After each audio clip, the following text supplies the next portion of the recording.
I want to ask you 3 questions. Are you confident your job will still exist in 5 years? Are you confident your savings are protected from what AI is doing to the economy? And are you confident that your personal data, your habits, your health, your relationships are private? If you hesitated on any of those 3 questions, this episode is for you. Because in the last 3 episodes, we talked about AI watching you at work. We talked about the money opportunities AI has created. We talked about the predictions that governments ignored. But today, we are bringing it all together. Today, we are answering the question that sits underneath all of it. What does an AI-powered world actually mean for your life, specifically, personally, right now? Welcome to FutureTalk, the podcast that explores the future before it arrives. I am James Carter. I am Sara, and this is our most important episode yet. This is the one we have been building towards. Let us start with jobs, because this is the one that causes the most anxiety and, honestly, the most confusion. Right, and I think the confusion comes from 2 extremes. On one side, you have people saying AI will take every job. On the other side, you have people saying nothing will change. Both are wrong. What is actually happening? What is actually happening is a massive reshuffling. Not a wipeout, a reshuffling.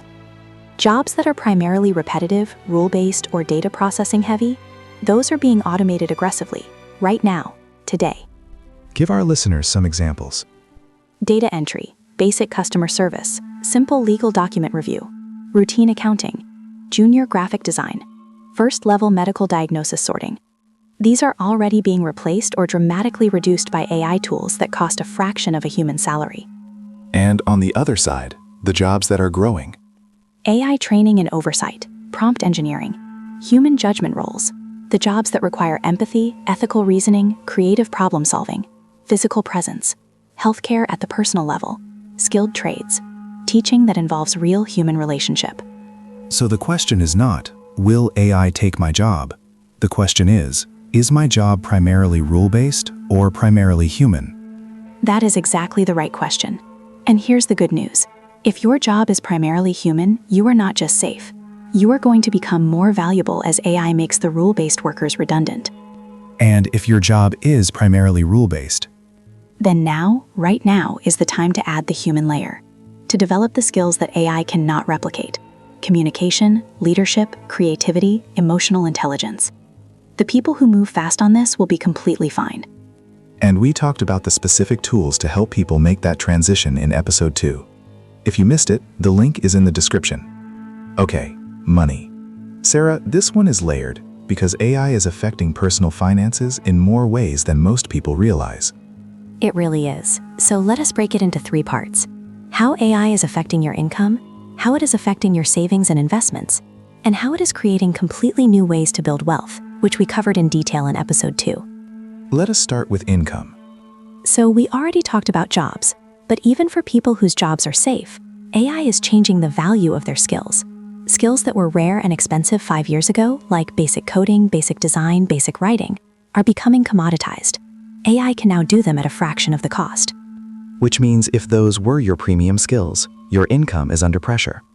Yes, and the response has to move up the value chain to develop skills that AI makes more valuable, not less. Strategic thinking, relationship management, complex problem solving.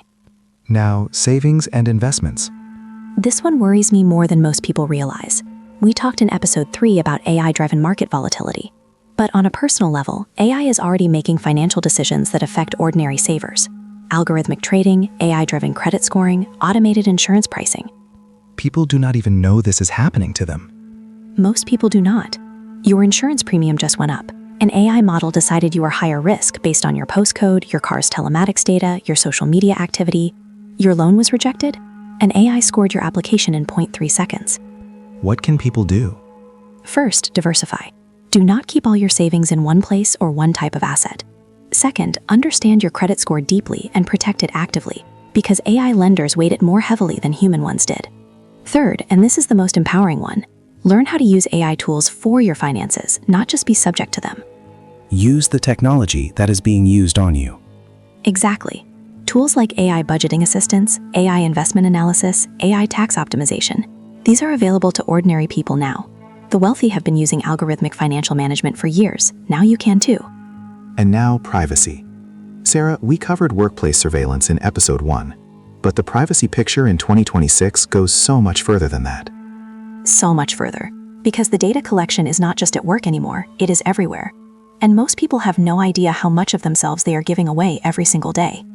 Paint the picture for our listeners. Your smartphone knows where you've been every day for years. Your smart TV is listening to the conversations in your living room. Your search history, your shopping patterns, your health app data. All of it is being processed by AI systems to build a model of exactly who you are. And sold. And sold. Or used to influence you. The AI advertising systems know what you are afraid of, what you desire, what makes you angry. And they use that to shape what you see, what you buy, what you believe. And now in 2026, AI can synthesize all of that data to predict your behavior before you act on it. Your insurance company might know you are going to get sick before you do. Your bank might flag you as a credit risk based on your mood patterns. Your employer, as we discussed in episode 1, might know you are thinking about quitting before you have told anyone. So what is the practical response? Because I don't want our listeners to feel helpless here. Right, so there are 3 levels. The minimum, use a password manager, enable 2-factor authentication, review your privacy settings on every app you use.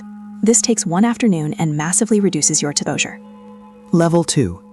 Use a VPN on public networks. Audit which apps have access to your microphone, camera, and location, and revoke anything unnecessary. Use privacy-focused alternatives where you can.